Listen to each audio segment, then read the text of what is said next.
Welcome back once again to House of the Wolf Horror. I hope everyone's had an amazing week, and I would like to welcome all of our new listeners on YouTube as well as Spotify, and thank all of our returning listeners for another trio of tales of things that lurk in underground places. Hope you all feel free to drop a like and a follow. Make sure you subscribe. That way you don't ever miss any episodes from the channel. Have a great night. Be safe. I didn't go up to Mount Shasta looking for anything strange. I wasn't chasing UFOs, or portals, or the pale robed figures people claim to see drifting through the tree line like ghosts. I went up there because I needed to be alone. Because my life in the valley had collapsed in on itself. Job, gone. Relationship, also gone. The kind of slow motion implosion that leaves you feeling like you're walking around inside the hollowed out shell of your own body. So when my friend Mark offered me the use of his cabin near the Everett Memorial Highway, I took it. I packed light, a notebook, a camera, a few days of food. I told myself I'd hike, clear my head, maybe get a few good photos of the lenticular clouds that stack over the summit like UFOs. I didn't tell anyone exactly where I'd be. I didn't think it mattered. It mattered. The first 2 days were uneventful. Cold mornings, warm afternoons, the mountain looming above everything like a white monolith. I'd hiked Panther Meadows, wandered the old ski bowl, took pictures of the strange smooth clouds that clung to the peak. I slept well. I felt better than I had in months. Then on the third day, I found the footprints. They were on a narrow trail branching off the main path, half hidden by brush. I wouldn't have noticed them if the light hadn't hit them just right. They were long, far too long for any normal person, and narrow, almost delicate.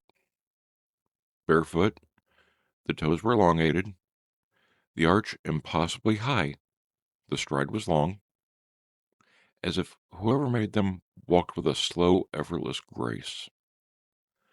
I crouched down and touched one. The soil was still slightly compressed. It was recent. A hiker, I told myself. Someone with weird feet. Someone who liked walking barefoot in the woods. People do strange things. But the prints led off the trail deeper into the trees, toward a part of the mountain I didn't recognize on any map. I should have turned back. I know that.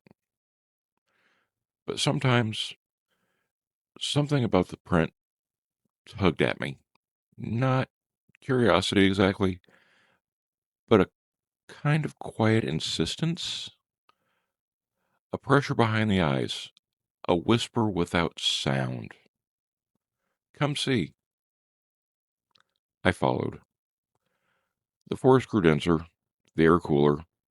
The smell of pine thickened until it felt like something I was breathing instead of smelling. The prints continued, steady, unhurried, and maybe after 20 minutes I reached a clearing, and that's where I saw him. A man. At least he looked like a man, standing on the far edge of the clearing, facing away from me. He was tall, taller than anyone I'd ever seen. Maybe 6.5 feet, maybe more. He wore a long white robe that hung straight down, unmoving despite the breeze. His hair was pale blonde, almost white, falling to his shoulders. "Hey!" I called out, relieved. "Sorry, I didn't mean to follow you. I just saw the footprints and—" He turned. His face was wrong. Not monstrous, not deformed, just wrong in a way I couldn't articulate. The proportions were slightly off, his eyes too large, too calm. The skin was too smooth and too pale, like polished stone. He looked at me with an expression that wasn't curiosity or annoyance or anything human. It was more like recognition, as if he'd been expecting me. I froze. My mouth went dry. He didn't speak. He didn't move. He just watched me with those pale, depthless eyes. And then I heard him, not with my ears, inside my head. You shouldn't be here. The voice wasn't a voice. It was a thought, placed gently but firmly inside my mind. A pressure, a presence. I stumbled back, heart hammering. What, what in the hell? He raised one hand, palm outward, not threatening, more like a gesture of reassurance. Go back. Not gonna lie. I turned and I ran. Branches whipped my face. My lungs burned. I didn't stop until I reached the main trail, and even then, I kept going, half sprinting all the way back to the cabin. I slammed the door and locked it, then stood there shaking, trying to convince myself I hadn't imagined it. People hallucinate under stress. Isolation can do strange things. Maybe, maybe I'd seen a hiker in weird clothes. Maybe the voice was my own. Maybe it was my own fear echoing back at me. But that night, I dreamed of him. He stood at the foot of the bed, tall and still, his pale eyes glowing faintly in the dark. He didn't speak. He didn't move. He just watched me with that same expression of recognition. When I woke, the cabin was freezing. The windows were fogged from the inside, and on the floor, near the door, were footprints. Bare, long, and narrow. The same ones I'd seen on the trail. I packed my things. I was ready to leave. But when I stepped outside, the air felt different. Heavy. Charged. The forest was silent. No birds, no insects. Nothing. The mountain loomed above me, its peak shrouded in a thick, unmoving cloud. I started down the road towards town. I didn't make it far. About a mile from the cabin, I saw movement in the trees. A pale shape gliding between the trunks, then another, and another. Tall figures in white robes, moving with impossible smoothness. They didn't walk, they drifted. I froze. One of them stepped out on the road ahead of me, the same one I'd seen in the clearing. He looked at me with those calm, ancient eyes. You were called. I wasn't, I whispered. I didn't come here for you. You came because you were empty. My throat tightened. I couldn't breathe. We fill what is empty. I don't, I, I, I don't want, my voice cracked. I don't want anything from you. He tilted his head slightly as if studying a child. You misunderstand. It's not a choice. The others emerged from the trees, forming a loose circle around me. Their faces were identical, pale, serene, ageless. Their eyes glowed faintly, like moonlight on water. I backed away, but the air behind me thickened, pressing me forward. My vision blurred. My thoughts felt slow, heavy, as if someone were gently rearranging them. You saw us. You heard us. You are marked. I'll leave, I gasped. I'll forget this, I swear. You cannot forget what we place within you. The world tilted. The trees stretched upwards, impossibly tall. The sky darkened, though the sun still shone. I felt something slide into my mind, cold, smooth, and ancient. A presence, a memory that wasn't mine. A city beneath the mountain, vast halls carved from glowing stone, tall figures moving in silence, a hum, low and constant, vibrating through the earth. A sense of age so immense it made my own life feel like a flicker of dust. I fell to my knees, clutching my head. Stop, I begged. Please, please stop. The tall figure stepped closer. His robe brushed the ground with no sound. We do not harm, we reveal. It hurts. Revelation is pain. The presence in my mind expanded, filling every corner. I saw tunnels spiraling downward, deeper than any cave system should go. I saw chambers lit by a soft white glow.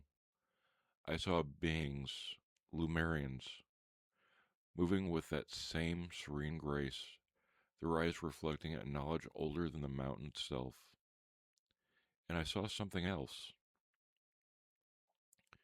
a chamber at the very bottom, a darkness that pulsed like a heartbeat, a shape coiled around itself, vast and sleeping. Not Lumerians, older, the thing they served, the thing they guarded, the thing they fed. I screamed. The vision shattered. I collapsed onto the road, gasping for air. When I looked up, the figures were gone. The forest was silent again. The cloud over the mountain had thinned. I stumbled back to the cabin, shaking uncontrollably. I didn't sleep. I sat in the corner with the lights on, waiting for dawn. When morning came, I left. I didn't look back. I drove straight home, hands trembling on the wheel. I told myself I'd imagined it all. Stress, isolation, a waking dream.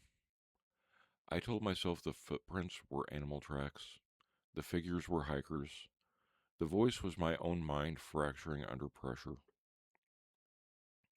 I told myself these things because the alternative was unbearable. For a while, it worked. I went back to my life. I found a new job. I tried to forget, but the dreams returned. At first, they were vague. White halls, pale figures, the hum of something deep beneath the earth. Then they grew clearer, more detailed. I saw the city again. I saw the sleeping thing. I felt its slow, patient awareness brushing against my mind. And sometimes, when I wake in the middle of the night, the room is cold, the air is still, and I swear I see footprints on the floor, long, narrow, and bare. I don't know what they want. I don't know why they chose me. I only know this. When I close my eyes, I feel the mountain, and it feels me back. I turned 26 the day I decided to crawl into the earth. Most people go out for drinks or dinner. I go into holes in the ground with a camera and a backpack full of batteries. That's the life of a small-time TikTok creator, I guess. My channel, Rowan Explores, had 42,000 followers, which is nothing compared to the bigger explorers, but enough that I felt obligated to do something cool for my birthday. So I picked the Guller Ice Caves. I had filmed there once before, but only in the tourist section. This time I wanted something deeper, something raw, something that would make people say, "Holy shit, she actually went in there alone." I wasn't alone technically. My friend and occasional camera guy Tyler came with me. He wasn't a caver, but he liked the idea of being behind the scenes of a birthday special. We parked at the trailhead around 10 a.m. The forest was quiet, the air cold enough that my breath fogged. Mount Adams loomed in the distance, its slopes streaked with lava flows. The entrance to the cave was a jagged crack in the ground, half hidden by moss and ferns. I set up my phone on a small tripod and hit record. "Hey guys, it's Rowan," I said, smiling into the lens. "It's my birthday, and we're celebrating by going underground into the Guller Ice Caves. I've got Tyler here with me. Say hi, Ty." Tyler leaned into the frame and waved. "I'm only here because she promised me tacos after." I laughed. "He's lying. He's here because he loves me." He snorted. "Not enough to go into a cave, but here we are." I turned the camera towards the entrance. "All right, let's go see what the earth has been hiding." We descended the metal ladder into the first chamber. The temperature dropped instantly, 38 degrees, maybe less. Our headlamps cut through the darkness, illuminating walls of black basalt coated in frost. Ice sheets covered the floor, cracked and uneven. Stalactites of frozen water hung from the ceiling like glass fangs. Holy shit, Tyler whispered. It's like walking into a freezer. I filmed everything, the glittering ice, the way our breath fogged, and the sound of our crampons biting into the frozen floor. This is why I love this place, I said to the camera. It feels like another planet. We moved deeper. The first 100 yards were familiar wide chambers with worn paths, graffiti from decades of bored teenagers. But beyond the main chamber, the cave changed. The walls narrowed, the ceilings dropped, the ice thickened. The silence grew heavier. I stopped recording for a moment, lowering my phone. Do you hear that? Tyler looked around. Hear what? Exactly. The silence wasn't normal. Caves have sound drips, echoes, airflow. This one felt muted, like the ice was swallowing everything. We reached a section where the floor dipped into a long, sloping tunnel. Ice coated everything, walls, ceiling, floor. Our crampons scraped loudly. This is where the airflow was the strongest last time, I said. There might be a new branch. Tyler frowned. How do you know? I read the survey logs. He shook his head. You're such a nerd. Thank you. Continued down the tunnel. The air grew colder. My fingers ached inside my gloves. The walls glittered with trap bubbles and mineral streaks. Our lights refracted through the ice, creating ghostly shapes that moved when we did. The tunnel opened into a chamber I'd never seen before. It was enormous, 50 feet across, with a ceiling lost in darkness. The floor was a frozen lake, smooth and glassy. Frost patterns spiraled across the lake like veins. I lifted my phone again. Guys, look at this. Tyler whistled. This is insane. We stepped carefully along the edge of the ice. I filmed the patterns, the reflections, the way our lights danced across the surface. Then I saw it. A hole in the far wall, small, round, too smooth to be natural. Hi, I said quietly. Come look at this. He joined me. The hole was maybe 3 feet high, 2 feet wide. The edges were melted, not chipped, not broken, melted. The basalt around it was glossy, like it had been exposed to intense heat. That's not normal, Tyler said. No, I agreed. It's not. I filmed it, zooming in on the melted edges. Guys, this is weird. There's no geothermal activity here. Nothing should be hot enough to melt basalt. Tyler leaned in closer. Something made this.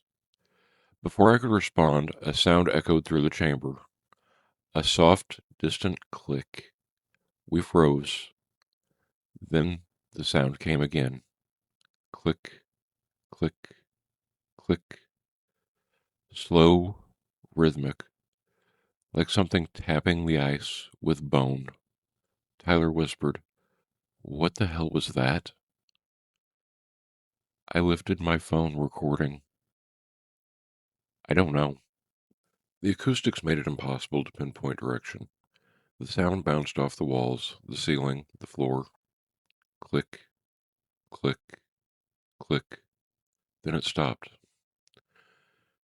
Tyler swallowed hard. Probably ice shifting. Probably, I said, but the hairs of my arms stood up. We examined the melted hole. The airflow was faint but steady, cold air pulling inward. This is a new passage, I said. We should check it out. Tyler stared at me. Are you serious? Ty, this could be huge. No one's documented this. He hesitated. Fine. But if something clicks at me again, I'm leaving. I smiled. Deal. I went first. The hole led into a narrow tube, smooth basalt, no ice. The temperature rose slightly enough that my breath didn't fog as much. The walls were glossy, almost polished. Too polished. I crawled forward on my elbows, phone in one hand, backpack dragging behind me. The tube twisted, then it widened into a small chamber. And that's when I saw it, a footprint in the frost. Bare, human-shaped, but wrong. The toes were too long, the arch too high, the heel too narrow, and the stride, whatever had made it, had been moving on all fours. Tyler crawled in behind me. What is... He stopped when he saw the print. Oh, hell no, he whispered. I filmed it, my hand shaking slightly. Guys, this is fresh, like hours fresh. Tyler back towards the tube. We need to go. I scanned the chamber. Something glinted in the frost. I knelt and picked it up. It was a piece of bone. Small, smooth, polished. Not animal. Human. Tyler's voice cracked. Rowan, we're leaving. Now. I nodded. We turned towards the tube and froze, because from the darkness behind us came a sound. Not a click, not ice shifting, a breath. Slow, wet, close. Then another, then another. 3 breaths. Then a low, rattling exhale that vibrated through the stone. Tyler whispered, "They're behind us." I didn't answer, because I knew he was right. And whatever lived in the ice cave, it wasn't human. Tyler's breathing went sharp and fast, fogging up the beam of his headlamp. Mine wasn't much better. The sound behind us, those breaths, felt too close, too wet, too intentional, like something was tasting the air we left behind. I lifted my phone, thumb shaking over the record button. "Rowan," Tyler hissed, "stop filming and move." I couldn't help it. Filming was what I did when I was scared. It made things feel contained. Like if I captured it, it couldn't hurt me. I hit record. "Guys," I whispered into the mic, "we're hearing something in the new chamber. Something breathing." Tyler grabbed my arm. "We're leaving. Now." We crawled back into the tube, elbows scraping basalt, packs dragging behind us. The tube felt tighter than before, like the rock had shifted or like we'd grown. Behind us, the breathing grew louder. Then came the clicking. Not ice, not rock, not anything I'd ever heard in a cave. It was rhythmic, deliberate, communicative. Tyler froze. "Rowan, that's not an animal." "I know." We crawled faster. The tube twisted, then angled upwards. My crampon scraped rock. My phone banged against my chest. Tyler's pack snagged on a protrusion, and he cursed under his breath. Behind us, something scraped the basalt. Not crawling, not walking, dragging. I didn't look back. We burst out of the melted hole into the ice chamber, gasping. The cold hit like a slap. My breath fogged instantly. Tyler spun around, aiming his headlamp at the hole. Nothing emerged, but the clicking continued. Soft, steady, patient. "Okay," Tyler said, voice shaking. "We're done. We're done. We're leaving." I nodded, but my eyes stayed on the hole. Something was in there. Something that made footprints. Something warm enough to melt basalt. Something that breathed like it had lungs, but moved like it didn't need them. I lifted my phone again. "Guys, we're heading out. Something's in the new passage, and we're not alone down here." Tyler grabbed my sleeve. "Stop narrating and move." We crossed the frozen lake, crampons biting into the ice. The frost patterns beneath us looked like veins, branching, twisting, pulsing with trapped air bubbles. Halfway across, the ice cracked. A thin, sharp sound. Tyler froze. "Don't move." I held my breath. The crack spread beneath my feet, a spider web of white fractures. "Rowan," Tyler whispered. "Step back. Slowly, I shifted my weight. The ice groaned.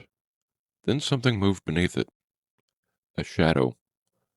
Long, thin, fast. It darted under the ice like a fish beneath a frozen pond. Tyler saw it too. What the? The shadow circled us. Once, twice. Then it stopped directly beneath me. I felt the cold rise through my boots like a pulse. Tyler, I whispered. Run. We sprinted across the ice, cracks chasing our heels. The shadow followed, gliding beneath the surface, matching our speed. We reached the far side and scrambled onto solid basalt. The ice behind us shattered, a long, thin, jagged line. The shadow vanished. Tyler doubled over, his hands on his knees. What the hell was that? What the actual hell was that? I didn't answer because I didn't know. We hurried back up the sloping tunnel, our lights shaking. The silence felt heavier now, like the cave was listening. When we reached the main chamber, I finally stopped recording. Ty, I said quietly, we need to tell someone. Tell them what? He snapped. That there's something living in the ice? Something that melts rock and crawls on all fours? They'll think we're insane. He wasn't wrong. But I couldn't shake the feeling that we'd stumbled into something we weren't supposed to see. We climbed the ladder back to the surface. The cold forest air felt warm compared to the cave. I inhaled deeply, trying to steady my heartbeat. Tyler paced near the car. We're not posting that. Not a single second. Ty? No, I'm serious. Delete it. I looked down at my phone. The footage was incredible, terrifying, real. It would blow up my channel. But that wasn't why I hesitated. I hesitated because the cave wasn't done with us. I felt it. Something had followed us. Not physically, not yet. But the silence of the forest felt wrong. The shadows between the trees felt deeper. The air felt watched. Tyler grabbed my shoulders. Promise me you won't post it. I opened my mouth. A sound drifted from the cave entrance. A soft, distant click. Tyler went pale. Get in the car. We drove away fast. Gravel spitting behind the tires. I kept looking in the rearview mirror, half expecting something pale and long-limbed to crawl out of the entrance. Nothing did, but the clicking echoed in my head the whole drive home. That night I couldn't sleep. Every time I closed my eyes, I saw the footprint, the bone, the shadow beneath the ice. I opened my phone and watched the footage again. The audio was worse than I remembered. The clicking wasn't random. It had a rhythm, a pattern, a structure, like a language. I scrubbed through the video, isolating the sound. I boosted the gain, slowed it down. The clicks formed clusters, repeating sequences. Call and response. Something was communicating. Something intelligent. My stomach twisted. I should have deleted the footage. I should have listened to Tyler. I should have let the cave keep its secrets. But I didn't. I posted a teaser clip, just 10 seconds. Just the melted hole and the clicking. No context, no explanation. Within an hour, it had 12,000 views. Comments flooded in. WTF is that sound? Is this real? Girl, don't go back down there. Looks like something had made that hole. Do a part two. I stared at the screen, heart pounding. Then a new comment appeared. From an account with no profile picture, no post, no followers, just a name. Cold Watcher. Their comment was simple. You shouldn't have filmed them. I froze. Another comment appeared. They don't like being seen. Then another. They remember faces. I slammed my phone down, breath shaking. The room felt colder. The shadows felt deeper. And somewhere outside my window, I heard a soft, distant click. I didn't sleep. Every time I drifted off, I heard that clicking again, echoing through the ice, bouncing off the basalt, crawling into my ears. I kept checking my phone, half expecting another comment from Cold Watcher. But the account had vanished, deleted. Or maybe it was never real. At 3:14 a.m., I heard a sound outside of my apartment window. A single, sharp click. I sat up in bed, heart hammering. My apartment was on the second floor. Nothing should be able to reach my window. I grabbed my phone, turned on the camera, and crept towards the blinds. Okay, I whispered, voice shaking. If someone's messing with me, this isn't funny. I lifted the blinds. Nothing. Just the empty parking lot, lit by a single flickering street lamp. I exhaled shakily and lowered the blinds. Then my phone buzzed. A notification. New comment on your video. My stomach dropped. I opened TikTok. The comment was from a different blank account. They followed you. I dropped my phone. The next morning, Tyler showed up at my apartment unannounced. He looked like he hadn't slept either. You posted it, he said flatly. I nodded. He ran a hand through his hair. Rowan, what the hell is wrong with you? I had to, I said. People needed to see it. No, he snapped. You needed them to see you. That stung. He wasn't wrong. I'd been stuck at 42K followers for months. Every video plateaued. Every idea felt stale. I needed something big. Something real. But I hadn't expected this. I picked up my phone and showed him the comments. He read them silently, jaw tightening. Cold Watcher, he said. Who the hell is that? I don't know. And these other accounts? They're all new. No profile pics, no posts. I know. He looked at me. Rowan, what if it's them? I swallowed hard. Them? The things in the cave. I laughed, but it came out thin. Ty, they don't have phones. You don't know what they have. He wasn't joking. He wasn't even exaggerating. He was scared. And so was I. By noon, the video hit 300K views. By 2 p.m., it was at 1.1 million. My follower count jumped to 58K, then 62, then 70K. People were obsessed. Go back in. Take better audio equipment. Bring a thermal camera. Do a live stream from the cave. Please go back. We need a part 2. I stared at the screen, heart pounding. This was it. This was the moment every small creator dreams of. But the comments from the blank accounts kept coming. Don't go back. They're awake now. They know your scent. They remember warmth. They remember light. I blocked each account. More appeared. Tyler paced behind me. You're not going back. I'm not, I said. But I was lying. I could feel it.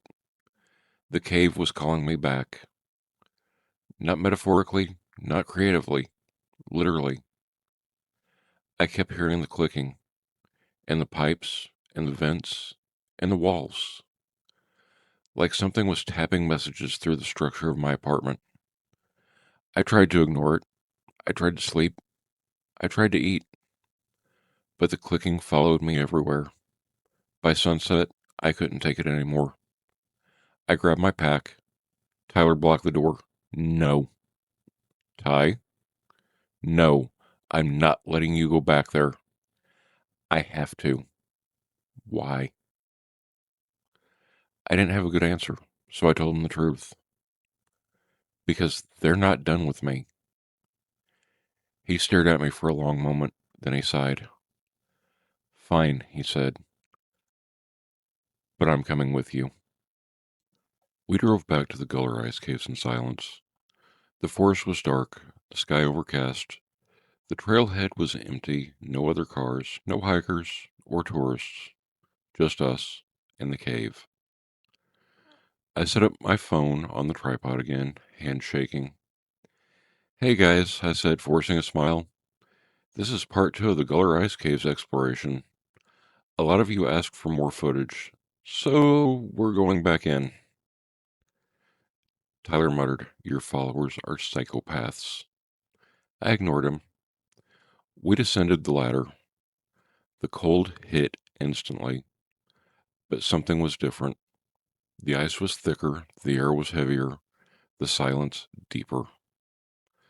Like the cave had been waiting. We moved through the main chamber, our lights cutting through the darkness. The graffiti looked older, the ice looked fresher, the air smelled wrong. Like wet stone and old breath. We reached the sloping tunnel. Tyler stopped. Rowan, the ice. I looked down. The frost patterns had changed. Yesterday they were random spirals. Today they formed lines. Parallel, evenly spaced, like tracks. Like something had been dragged across the ice, or had crawled. I lifted my phone, recording. Guys, the ice wasn't like this yesterday. Tyler grabbed my arm. Rowan, we need to leave. We just got here. No, look. He pointed at the frost, at the end of the tracks, where they disappeared into the darkness. Where the melted hole waited, except it wasn't melted anymore. It was wider, much wider. Large enough for a person to walk through upright. Tyler whispered, it grew. I swallowed hard. No, something made it bigger. We approached slowly. The edges were still glossy, still melted, but the melt pattern was different, more irregular. Like something had pressed against the basalt hard. I filmed it. Guys, this wasn't like this yesterday. Something changed. Tyler grabbed my wrist. Stop filming. I can't. Rowan. A sound echoed from the hole. Not a click. A voice. Soft, wet, imitating breath. Oh, and Tyler's face went white. No, no, no. I stepped back, heart slamming against my ribs. The voice came again, closer. Oh, and it wasn't human. It wasn't even trying to be. It was mimicking, repeating, learning. Tyler grabbed my pack. We're leaving now. We turned to run, but something moved behind us. A shadow. Long, thin, fast. It darted across the ice, circling us. Then another shadow joined it, and another. 3 shapes beneath the ice. Following, watching, hurting. Tyler screamed, run! We sprinted towards the ladder. The shadows followed beneath the ice, matching our speed. The clicking started again. Louder, faster, more excited. We reached the ladder. Tyler climbed first. I followed. Halfway up, I looked down. The shadows had stopped. Something pale pressed against the ice from below. A hand. Long fingers, too many joints, skin white as frost. It tapped the ice. Click, click, click. Then the ice cracked. A long, jagged fracture. The hand pushed upward. The ice bulged. Then it broke. Something began to crawl out. Something long limbed. Something eyeless. Something that remembered my name. I screamed and climbed faster. Tyler grabbed my arm and hauled me out of the entrance. We ran to the car. We didn't look back. But as we sped down the forest road, I heard it again. A soft, distant click from the back seat. Tyler didn't scream often. He was the kind of guy who laughed when he was scared, who cracked jokes in haunted houses, who once told me he'd rather die than shriek like a cartoon character. But when he heard the click from the back seat, he screamed. I slammed on the brakes.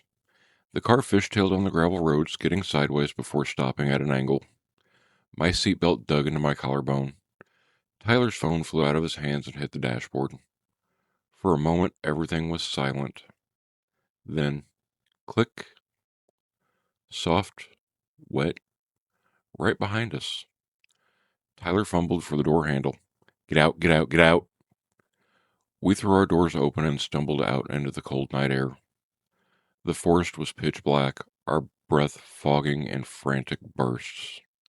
I grabbed my phone, turned on the flashlight, and aimed it at the back seat through the windows. Nothing. Just our packs. A jacket. An empty food bag? But the air inside the car was wrong, fogged, like something had been breathing heavily. Tyler backed away. Nope, nope, I'm done. I'm done with caves. I'm done with you. I'm done with everything. Ty, no, Rowan. Something followed us. Something got out. I swallowed hard. We didn't see anything. We didn't see it in the cave either, but it was there. He wasn't wrong. I opened the back door slowly, phone light trembling in my hands. The interior was freezing, colder than the cave. My breath fogged instantly. Tyler whispered, Rowan, close the door. But I couldn't, because on the seat, pressed into the fabric, was a handprint. Long fingers, too many joints, skin so cold it frosted the upholstery. I slammed the door shut. Tyler grabbed my arm. We're leaving now. We got back in the car, front seats only, and I floored it. The forest blurred past us, branches whipping in the headlights. I kept checking the rearview mirror, half expecting to see something pale and long-limbed to crawl into view. Nothing did, but the clicking didn't stop. It came from the vents, from the dashboard, from the frame of the car, like something was tapping messages through the metal. Tyler covered his ears. Make it stop. I can't. We didn't speak again until we reached the highway. The clicking faded as soon as we hit pavement, like whatever followed us didn't like the open air, or the noise, or the distance from the cave. I didn't know. I didn't want to know. We got back to my apartment around midnight. Tyler refused to go inside. I'm going home, he said. I'm locking my doors, I'm turning off my phone, and I'm pretending none of this ever happened. Ty, no, I'm serious. Don't call me, don't text me, don't post anything else. Just stop. He got in his car and drove away. I watched his taillights disappear, feeling like I'd just lost the only person who understood what I'd seen. I went inside. My apartment felt wrong, colder, quieter, like the cave had followed me home. I locked the door, closed the blinds, turned on every light. Then I checked my phone. The video I posted earlier had hit 3.8 million views. My follower count was at 112K. Comments were exploding. Where's part two? Go back in the cave. We heard the voice too. What was that shadow? Please tell us you're safe. This is the best found footage ever. Is this real? And then a new comment from a blank account. You brought them home. My stomach dropped. Another comment appeared. They like warmth. Then another. They like sound. Then they like you. I dropped the phone. The room felt colder. The lights flickered. From the far corner of my apartment, I heard a soft, deliberate click. I spun around, my heart slamming against my ribs. Nothing was there, but the clicking continued. Slow, rhythmic, answering something. I backed towards the door. Then my phone buzzed. Notification. New message from Tyler. I grabbed the phone with shaking hands. The message was a video. I tapped it. The screen went black for a moment. Then the video started. Tyler was in his car, breathing hard. Dashboard lights illuminating his face. Rowan, he whispered, I think there's something in my trunk. A loud thud shook the car. Tyler flinched. I'm not stopping. I'm not. Another thud. Then a click. Then another click. Then a long, wet exhale. Tyler's voice cracked. Rowan, I'm scared. The video ended abruptly. I tried calling him. No answer. I tried again. No answer. I grabbed my keys. I didn't think. I didn't plan. I just moved. I ran to my car, heart pounding, breath fogging in the cold night air. I had to find him. I had to help him. I had to. A sound stopped me. A soft, wet click from beneath my car.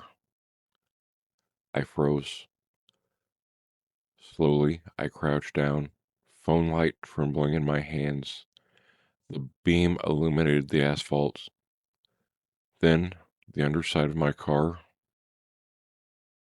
Then, a hand. Long fingers, too many joints, skin white as frost. It tapped the ground. Click, click, click. Then it withdrew into the shadows. I stumbled backwards, breath shaking. My phone buzzed again. Another message. Not from Tyler. From Cold Watcher. The account that had been deleted. The message was only 3 words. You're next, Rowan. I dropped the phone. The clicking grew louder.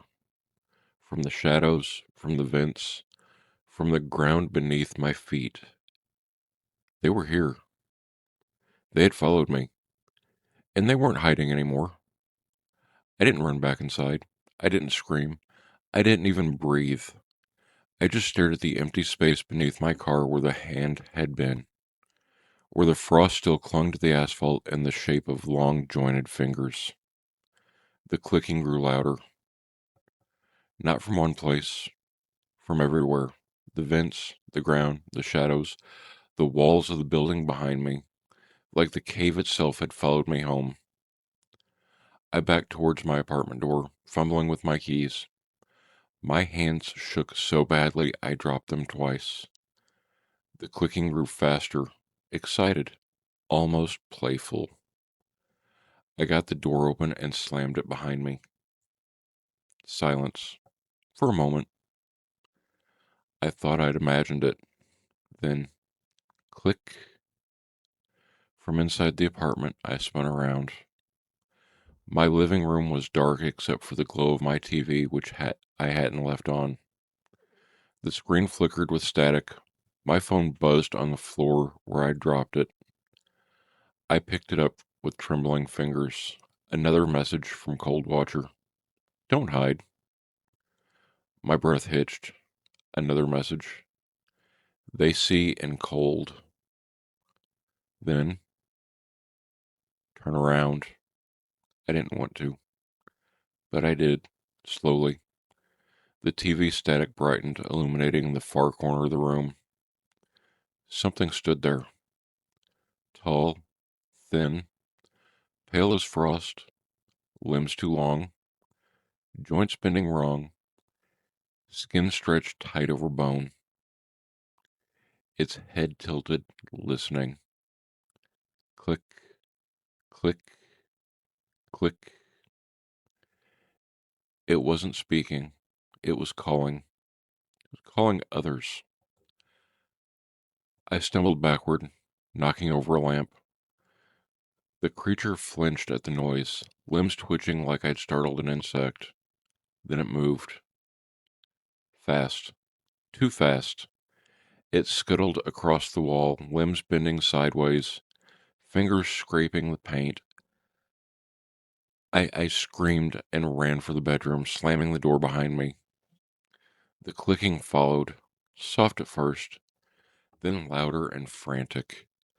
I shoved my dresser against the door, heart pounding so hard I thought it would burst. My breath fogged in the air. My apartment was freezing. I grabbed my phone and dialed Tyler. Voicemail. I tried again. Voicemail.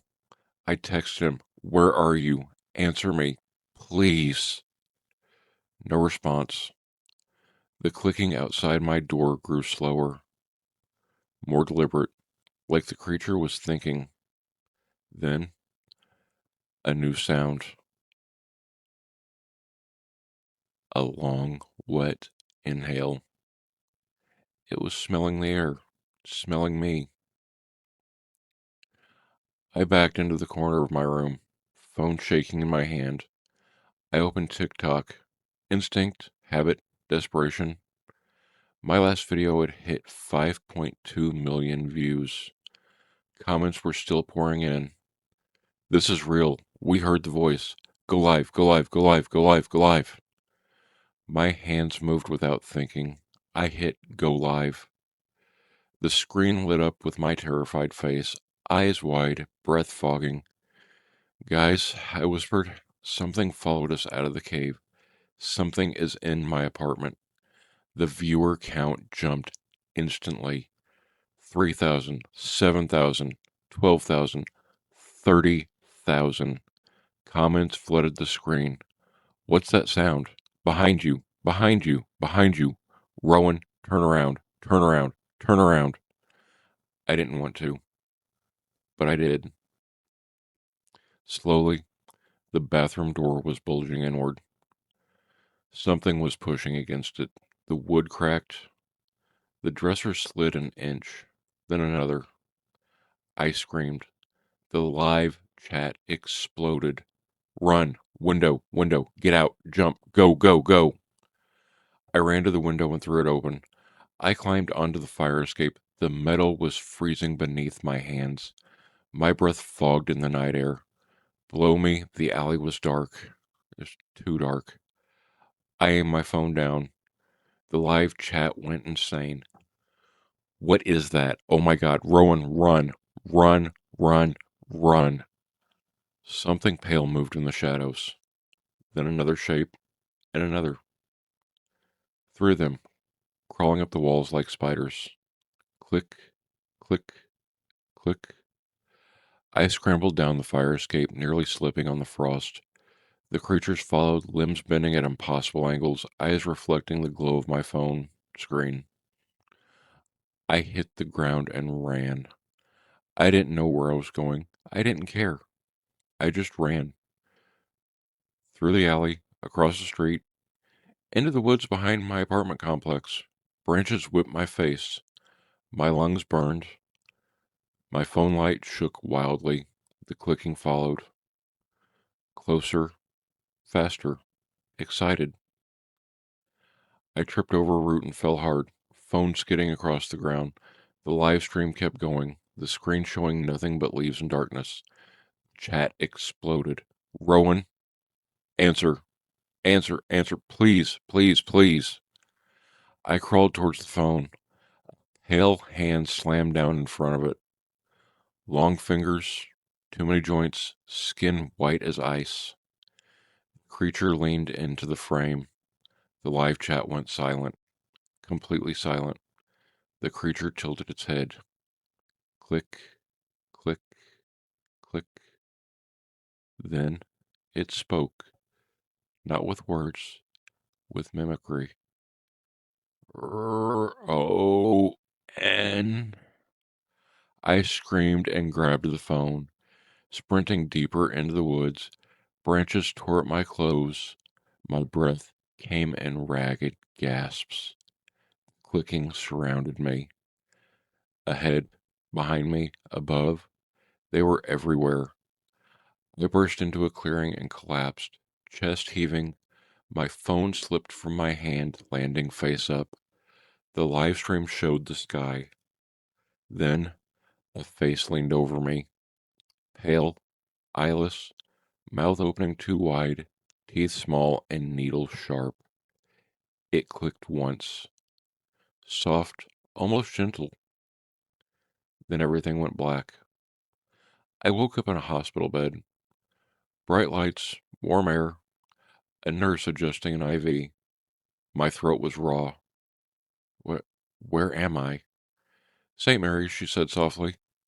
You were found in the woods, hypothermic, dehydrated. You're lucky to be alive. I tried to sit up. Tyler, where's Tyler? She hesitated. My stomach dropped. Where is he? They found his car, she said, but not him. I felt the blood drain from my face. The nurse paced and placed a hand on my shoulder. You're safe now. But she was wrong, because on the bedside table was my phone, still recording, still live, and the chat was filled with a single message, repeated over and over by blank accounts. We're not done, Rowan. Then, from the hospital vent above my bed, a soft, familiar click. I've been caving for more than 20 years, and Ropal still makes me nervous. Not the way it scares beginners.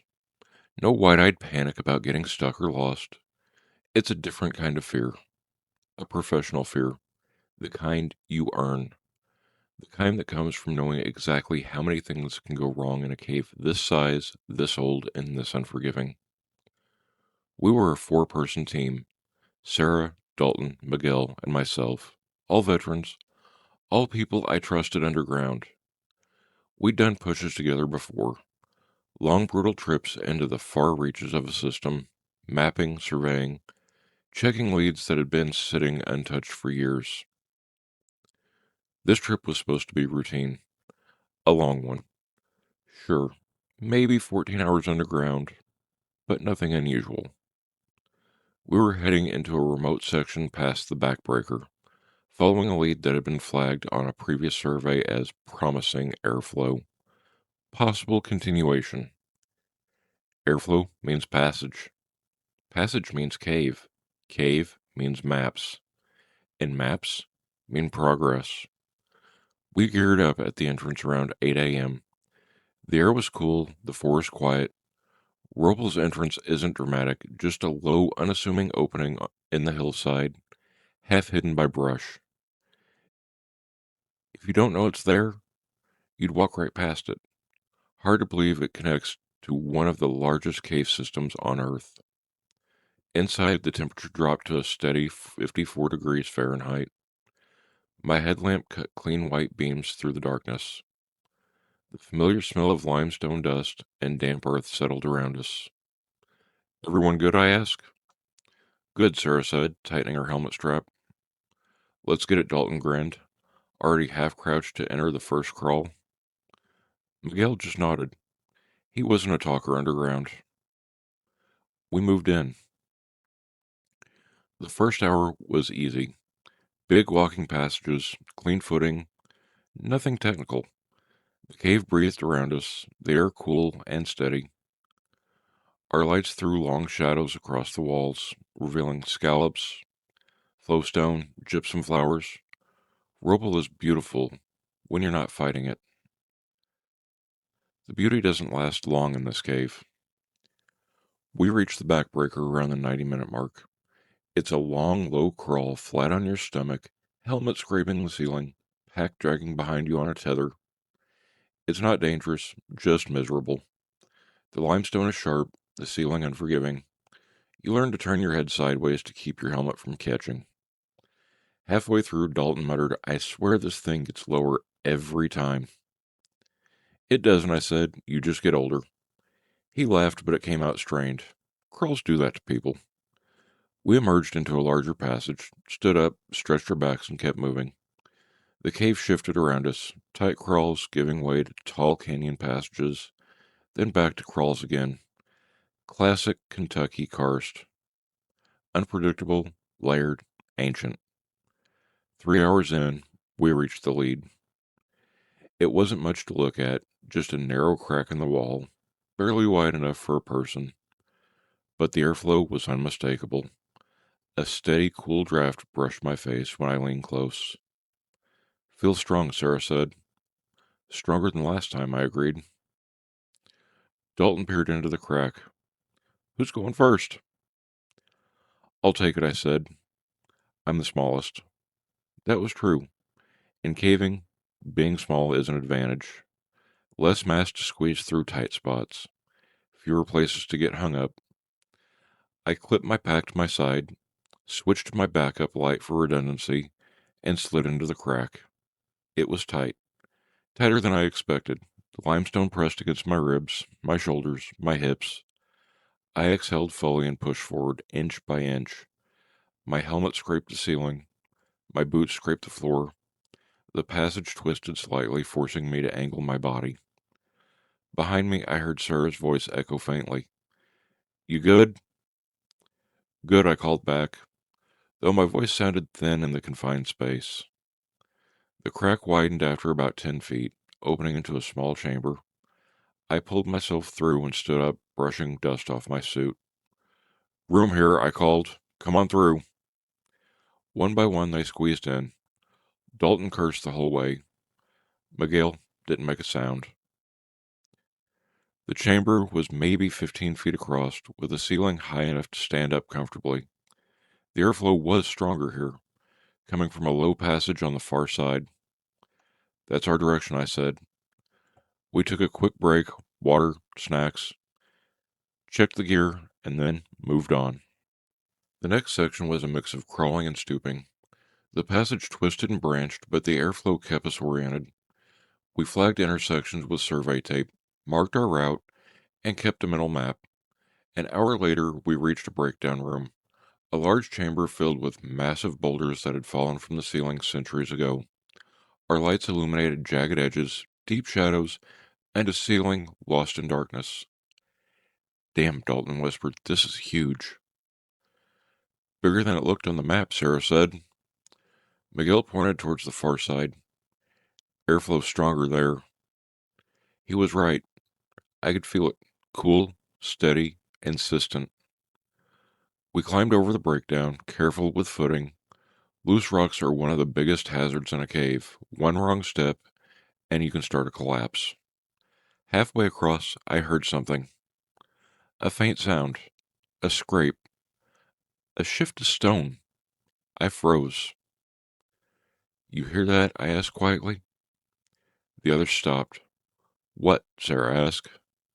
I listened. Silence. "Thought I heard something," I said. "Probably just rocks settling." But it didn't feel like rocks settling. We kept moving. On the far side of the breakdown room, the airflow funneled into a narrow passage leading downward. Not a crawl, more like a steep, sloping chute.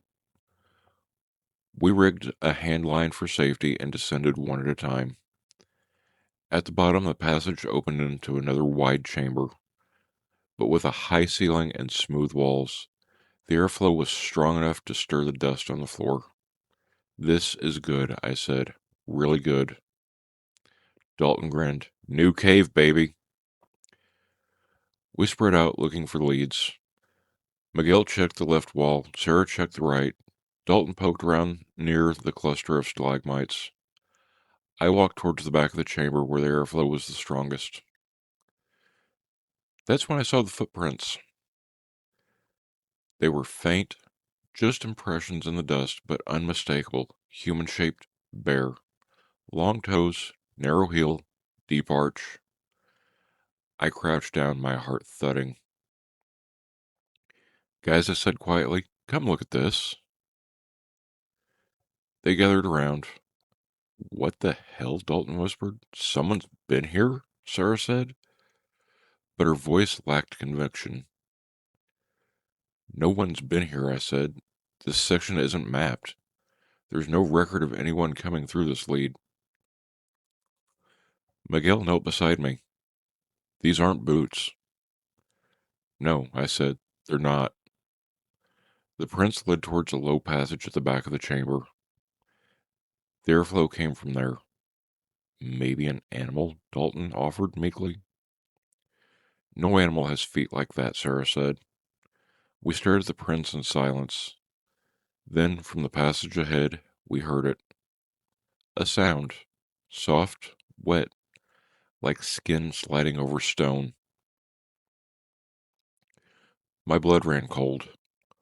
What was that? Dalton whispered. No one answered. The sound came again, closer this time. A faint scrape. A shift. A breath.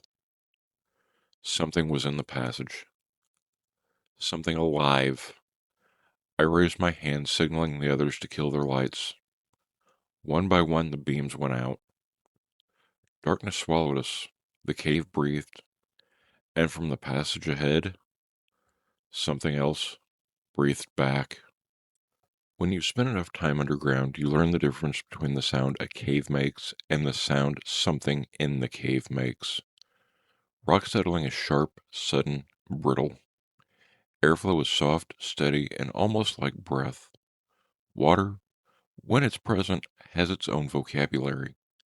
Drips, trickles, distant echoes. This sound wasn't any of those. It was deliberate. A shift of weight, skin against stone, slow, controlled, listening as much as moving. We stayed in total darkness for a full minute, barely breathing. In a cave, darkness isn't just the absence of light, it's a physical thing. It presses against your eyes, it fills your lungs, it makes you aware of every inch of your body and every sound your gear makes, every heartbeat. Something moved again in the passage ahead. A soft scrape and then silence. Dalton leaned close enough that I felt his breath in my ear. What the hell is that? I didn't answer. I didn't know. I raised two fingers, signaling to stay low, stay still, and wait. Nothing. After another 30 seconds, I slowly clicked my headlamp back on, shielding the beam with my hand so it wouldn't flare too bright. The chamber reappeared in muted whites and grays. Dust motes drifted in the air. The passage where the sound had come from was empty. But the footprints were still there. And now I could see something else. A handprint. High on the wall, maybe 6 feet up. Long fingers. Too long. The palm narrow, the fingers tapering to points. No claws, no pads. Just skin. Human, but not. Sarah saw it too. Jesus. Miguel swallowed hard. We should go. He wasn't wrong. But the airflow was strong. Stronger than anything we'd felt so far. Whatever was ahead, It was connected to a real passage, a real cave, maybe miles of it. And we were cavers. Curiosity is our curse. We continue, I said quietly, but carefully. No one argued. We moved towards the low passage at the back of the chamber. It was a belly crawl, flat, tight, maybe 10 inches of clearance. The airflow poured out of it like a cold exhale. I went first. The limestone was smooth here, worn by centuries of wind. My chest brushed the floor, my back scraped the ceiling, my helmet barely fit. I pushed forward with my toes, inch by inch, my pack dragging behind me on its tether. Halfway through, I felt something. A vibration. Faint, rhythmic, like footsteps. Behind me, Sarah whispered, "Do you feel that?" "Yeah," I said. "Keep moving." The crawl opened into a long, narrow passage, tall enough to crouch, not tall enough to stand. The earth flow was strong enough to ruffle my hair. The others emerged behind me, one by one. Dalton looked pale. "Something's in here with us." "Stay focused," I said. "We don't know that." But we did. We followed the passage downward. The walls were smooth, almost polished. The floor was covered in a fine dust. Our footprints were crisp behind us. And ahead of us, the dust was disturbed. Not by boots, by bare feet. Dozens of them. Some small, some large, some with long, splayed toes, some with narrow arches, all human-shaped, but wrong in subtle ways.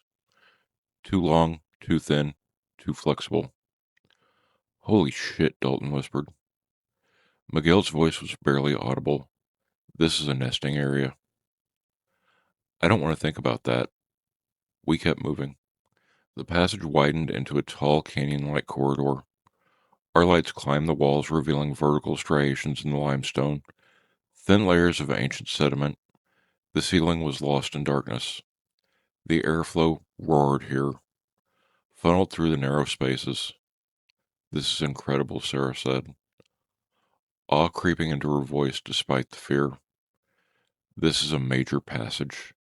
This could connect to—" She stopped, because we all heard it. A sound from above, high above, a soft, wet click, then another, then a slow, deliberate exhale. We aimed our lights upwards. At first we saw nothing. Then the beam caught movement. Something pale, something long, something clinging to the wall like a spider. It froze when the light hit it. Its skin was white bone, like cave fish. Its limbs were thin, elongated, joints in ways that made my stomach twist. Its fingers were impossibly long, gripping the rock with silent precision. Its face.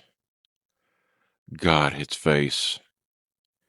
It had no nose, just two slits. Its mouth was small, lipless, almost invisible. But its eyes were huge, reflective, black as oil. They caught the light and threw it back in a way no human eye ever could. It stared at us, not afraid, not curious, just aware. Dalton made a small sound in his throat. "What the fuck is that?"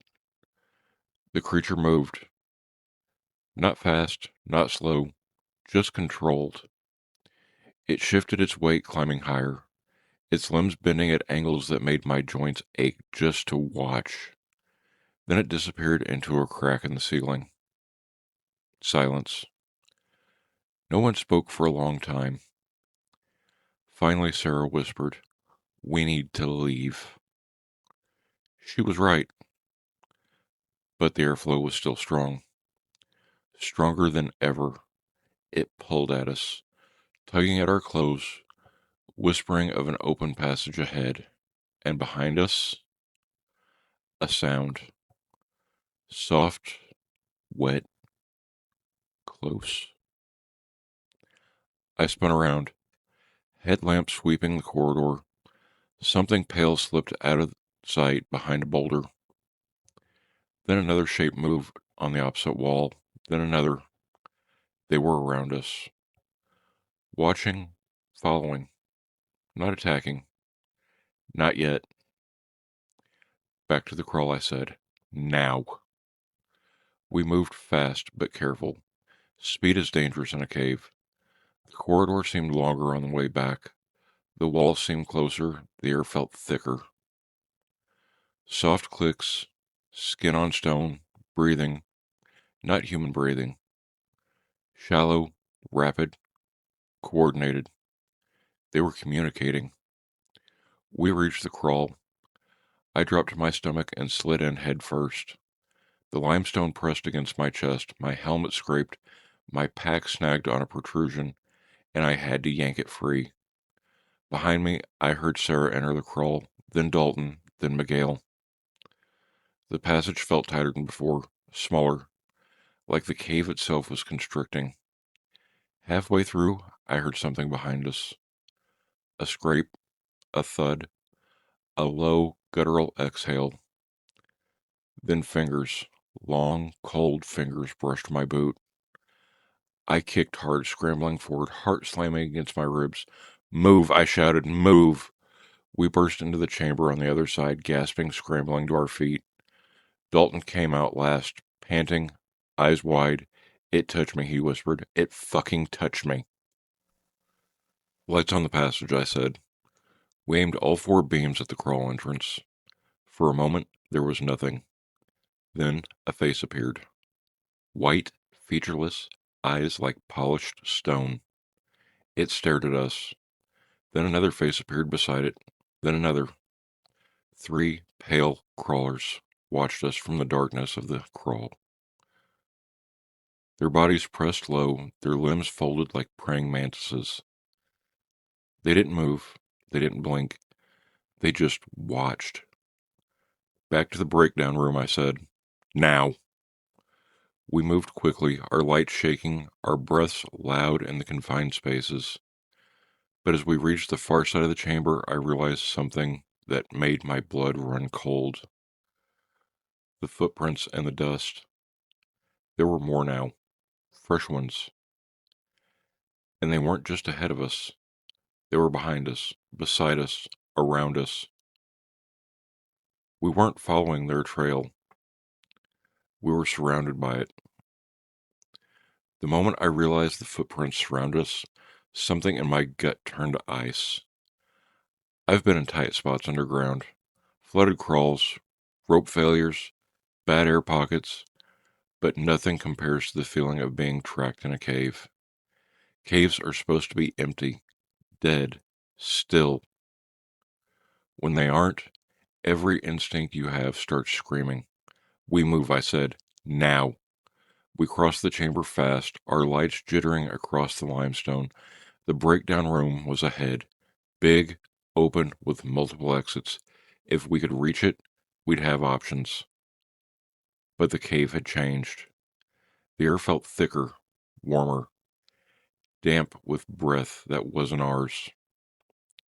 We entered the breakdown room, scrambling over boulders. Our lights carved sharp shadows across the jagged rocks. The ceiling loomed high above, lost in darkness. Halfway across, Dalton froze. Guys, he whispered, look. He pointed his light upwards. At first, I didn't see it. Then the beam caught movement. Something pale clung to the ceiling, 30 feet above us. Its limbs were long, jointed wrong, folded tight against its body. Its head was tilted at an unnatural angle, eyes reflecting our light like cats. Then another shape moved beside it. Then another. 3 pale crawlers hung to the ceiling like bats. Watching, waiting. Jesus Christ, Sarah breathed. Miguel whispered, they're hurting us. He was right. They weren't attacking. They were guiding us, pushing us deeper. I didn't say that out loud. Keep moving, I said. Don't stop. Don't look up. We crossed the breakdown room as fast as we could without breaking ankles. The boulders shifted under our boots. Dust rained from above. The crawlers moved with us, silent, gliding along the ceiling like they were weightless. We reached the far side and slipped into the passage we'd come from earlier. It felt narrower now. The walls seemed closer, the air hotter. We moved single file, fast but controlled. Behind us, the crawlers followed. Not running, not rushing, just following. Their limbs clicked softly against the stone. We reached the small chamber where we'd first seen the footprints. The air was still moving, but weaker now, like the cave was breathing slower. We're close to the crack, I said. Once we're through that, we're back in a known passage. Dalton nodded, but he looked pale, sweat dripping down his face. I don't like this, man. No one does, I said. Keep it together. We crossed the chamber and stopped. The crack we'd squeezed through earlier, the narrow passage that led back to safety, was gone. Not collapsed, blocked. Stacked stones filled the opening. Not random collapse, not natural. These stones were placed, wedged, packed tight. A wall built by hand, or by something with hands. Sarah's voice cracked. They sealed it. Miguel stepped forward, touching the stones. This wasn't here an hour ago. Dalton backed away, shaking his head. No, no, no, no, no, no, no. They're trapping us. They're fucking trapping us. I forced myself to breathe. Think. Panic kills faster than anything underground. We can move the stones, I said. It'll take time, but we can do it. Miguel shook his head. They'll be on us before we clear half of it. He wasn't wrong. Behind us, the soft clicking grew louder. I turned. The crawlers were entering the chamber. Not 3, not 5, at least a dozen. They moved low to the ground, limbs folded, eyes reflecting our lights like mirrors. Their skin was translucent, veins visible beneath the surface. The ribs showed with every breath. They were thin, starved, hungry. But they didn't rush us. They spread out, forming a semicircle around the chamber entrance, blocking the way back. Dalton raised his voice, panic rising. What do we do? What the hell do we do? I scanned the chamber, searching for anything, any exit, any crack, any hope. There, a narrow fissure in the wall, half hidden behind a column of flowstone. Too small to stand, maybe too small to crawl, but it was something. Over there, I said, move. We ran. The crawlers reacted instantly. Not with screams, not with roars, with silence. They moved like shadows, gliding across the floor, limbs bending in ways that made my joints ache just to watch. We reached the fissure. I dropped my stomach and shoved myself in head first. It was tight, tighter than anything we'd crawled through so far. My helmet scraped, my ribs compressed, my shoulders barely fit. Behind me, Sarah entered the fissure, then Miguel, then Dalton. The crawlers reached the opening.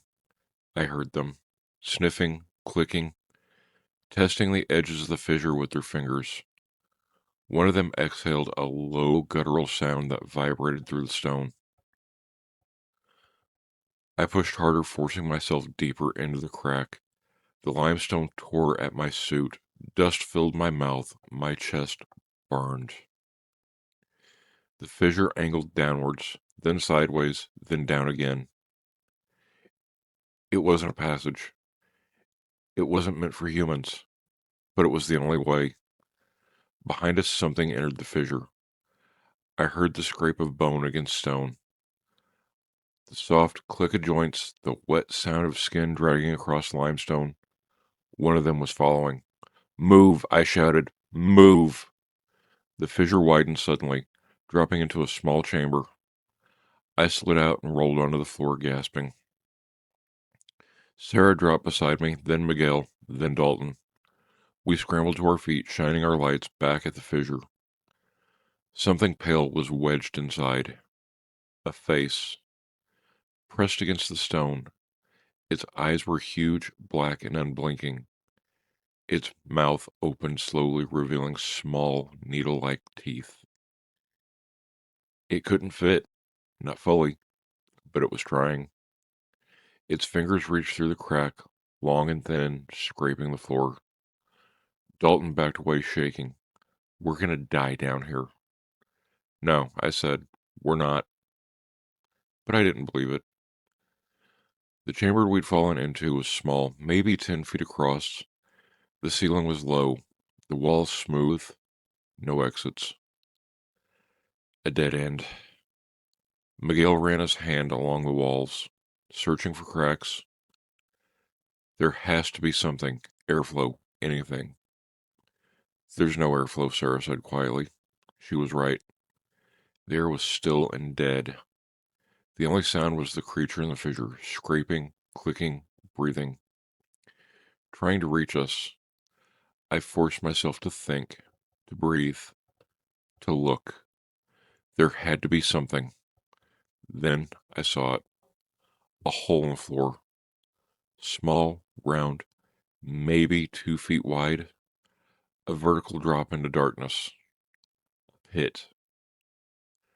Dalton saw it too. No way. No fucking way. It's the only option, I said. We don't know how deep it is, Sarah said. We know what's behind us, I said. The creature in the fissure let out a low, rattling exhale. Decision made. I clipped my pack tight, checked my harness, and knelt beside the pit. I'll go first, I said. If it's too deep, I'll call up. If it's climbable, we'll follow. Miguel nodded. Be careful. I lowered myself into the hole, gripping the edges with my hands, feeling for footholds. The limestone was rough. Good texture, good friction. I descended slowly, my light cutting a narrow beam into the dark below. 10 feet, 15, 20. The shaft widened. I dropped into a passage. A real passage. Large, dry, untouched. And the airflow. It was strong. Stronger than anything we'd felt yet. I looked up. It's good, I called. Come down. One by one they descended. Dalton came last. As he reached the bottom, something above us screamed. Not human, not animal. A sound like stone grinding against bone. We looked up. The creature had forced its head into the pit. Its eyes stared down at us. Its jaw unhinged. Then it dropped. Straight down the shaft, right towards us. The creature dropped down the shaft like a stone. No hesitation, no fear. Just a pale blur falling straight towards us. Limbs tucked tight, eyes locked on the light. Move, I shouted, diving sideways. The thing hit the floor with a sickening, wet crack. But it didn't die. It didn't even pause. Its limbs unfolded like a nightmare blooming, joints bending backwards as it scrambled upright with impossible speed. Dalton screamed. The creature lunged.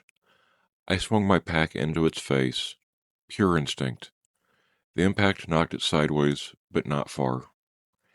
It hissed, a dry, rasping sound like air forced through cracked stone.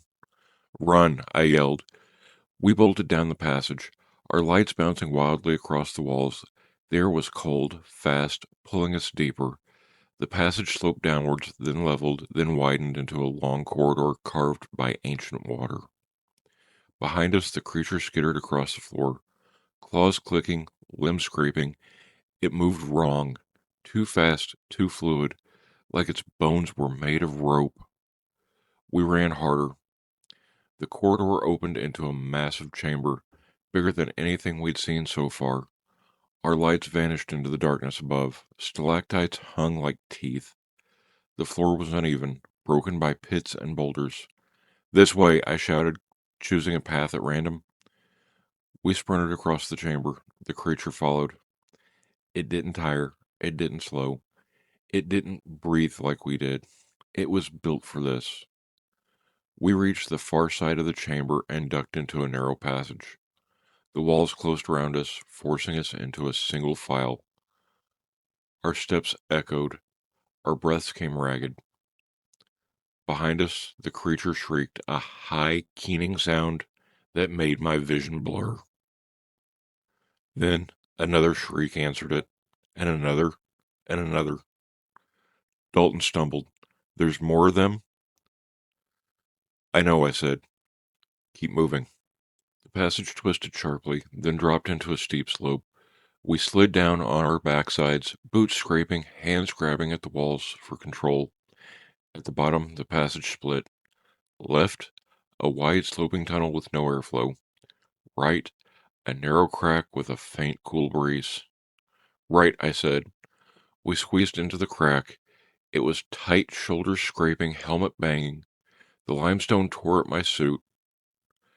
Dust filled my mouth. Behind us, the shrieks grew louder. They were close. Too close.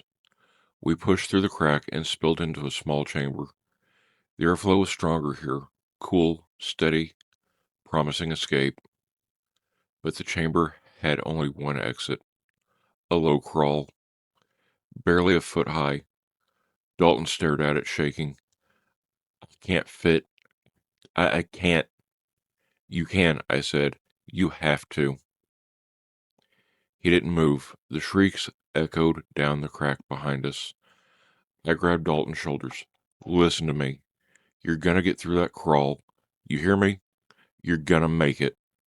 His eyes were wide, unfocused. "They're coming. Then move." I shoved him towards the crawl. He dropped to his stomach and started in. Sarah followed, then Miguel. I went last. The crawl was hell. Flat on my stomach, limestone pressing into my ribs, helmet scraping, arms pinned at my sides. Every inch forward was a fight. Behind me, something entered the chamber. I heard sniffing, clicking, and breathing. Then fingers. Long, cold fingers brushed my boot. I kicked hard, pushing myself deeper into the crawl. My chest burned.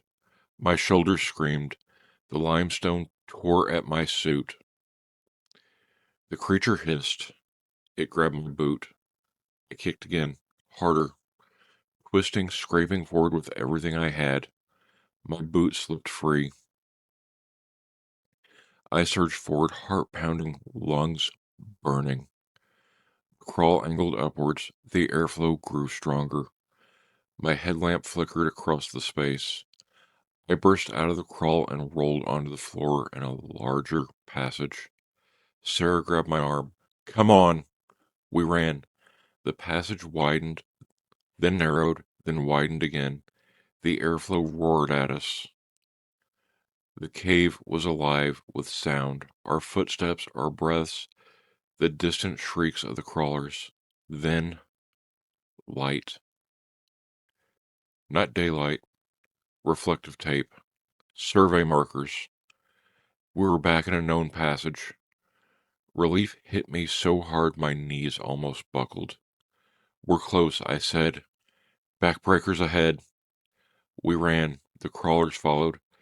Their shrieks echoed through the cave, bouncing off the walls, growing louder, closer. We reached the backbreaker crawl. Dalton dove in first, scrambling on his stomach, pack dragging behind him. Sarah followed, then Miguel. I went last. The crawl was long, tight, miserable.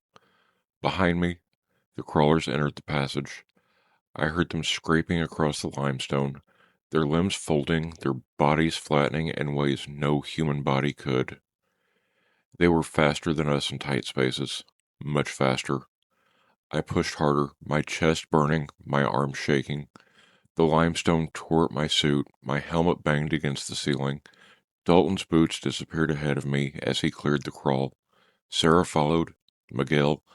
I was alone. The crawlers were inches behind me. I could hear them breathing. I could feel the air shift as they reached for me. I pushed harder. My light flickered. My vision blurred. My lungs screamed. Then I was out. I rolled onto the floor of a larger passage, gasping, scrambling to my feet. Go! I shouted. We ran. The crawlers reached the end of the backbreaker, but they didn't follow. They stopped. All of them. Dozens of pale faces stared at us from the darkness of the crawl, eyes reflecting our lights like mirrors. They didn't move. They didn't chase. They just watched. We backed away slowly, lights trained on the crawl. The crawlers didn't blink, didn't breathe, didn't retreat. They just stared.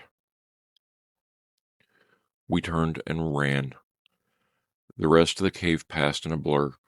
Passages, climbs, crawls, the entrance tunnel.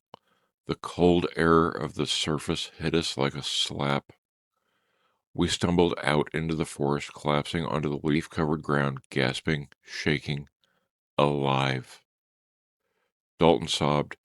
Sarah stared at the cave entrance, pale and silent. Miguel sat with his back to a tree, hands trembling. I looked at the dark opening in the hillside.